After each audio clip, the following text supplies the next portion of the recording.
નમસ્કાર, આપ જોઈ રહ્યા છો સ્પાર્ક ટુડે ન્યૂઝ। ગરબાડા તાલુકામાં સાંજના સમયે અચાનક વાતાવરણમાં પલટા સાથે તોફાની વાવાઝોડા સાથે વરસાદ વરસ્યો હતો।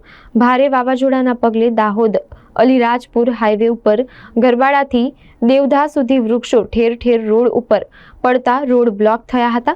ગરબાડા પોલીસ તેમજ વન વિભાગ દ્વારા હાઈવે ઉપરથી વૃક્ષો હટાવી રોડ ખુલ્લો કરાયો હતો। તીવ્ર વાવાઝોડાને પગલે કેટલીક જગ્યાએ મકાનોના પતરા ઉડ્યા હતા, દિવાલો ધરાશાયી થઈ હતી તેમજ મકાનોમાં આગ લાગવાની ઘટનાઓ બની હતી।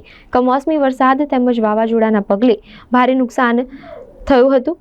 સાંજથી ગરબાડા સહિત ગ્રામ્ય વિસ્તારોમાં વીજ લાઇન પડી જતા વીજળી ડૂલ થઈ હતી।